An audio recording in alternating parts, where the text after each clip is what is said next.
আজকে আমি আনদিমো বড় মাছের মাথা দিয়ে বিরিয়ানি। তার জন্য আমি এটি সবকিছু রেডি করে লিছি, মশলাপাতি, মাছের মাথা, চাউল। তো চলো আন্দা বাড়ি শুরু করা যাক। তো বুড়া হাত তেরা দেশকি তুলে দিন, আমার বাড়ির সবচেয়ে বড় দেশকি।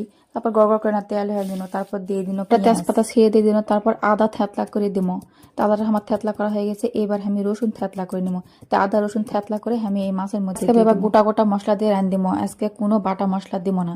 তাই আমি সবগুলা দিয়ে দিন আদা রসুন থেতলা। তারপর এটা লাড়ে চাড়ে নিয়ে এর মধ্যে দিয়ে দেবো গোটা গোটা মশলা, দিয়ে দিন এনা গোটা জিরা। পেঁয়াজ লাল লাল হয়ে গেলে এর মধ্যে দিয়ে দেবো পানি। পানিটা দেওয়ার পর এর মধ্যে লবণ, হলুদ, শুকান ঝাল, মানে গোটা গোটা ঝাল, কোনো গুঁড়া ঝাল নয়।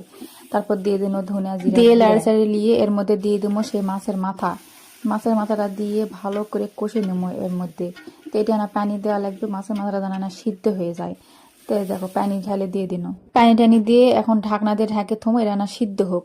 দেখো আমার মাছগুলো সিদ্ধ হয়ে গেছে, এটা খানা ভালো করে না কষে কাশি নিবো। এটা কষানো হয়ে গেলে এর মধ্যে ঢালে দেবো চাউল। তাহলে পোলার চাউলটা আমি ঢালে দিব, দিয়ে এটা ভালো করে না লাড়ে চাড়ে নিবো। চাউলটা ভালো করে মশলার সাথে লাড়ে চাড়ে নিয়ে এর মধ্যে এখন দিয়ে দিব গরম করা পানি। আমি আগে থেকে পানি গরম করে থেছিলাম, ওটা আমি এখন ঢালি। সবগুলা পানি ঢালা হয়ে গেলে এটা আমি রান্না ছলি দিয়ে লাড়ে চাড়ে নিয়ে ঢাকে থমো। তাই দেখো আমি ঢাকে থমো। এখন 10-15 মিনিট পর তুলে দেখছি আমার প্রায় হয়ে গেছে। তাই কয়টা না কাঁচা ঝাল ছিটে দিন, কাঁচা ঝালটা পরে দিলে গন্ধটা ভালো হয়। তাই দেখো আমার বিরিয়ানিটা হয়ে গেছে। এটা এখন গরম গরম খাওয়া লাগবে, গরম গরম না খেলে মাছের পোলা কিন্তু ভাল লাগে না।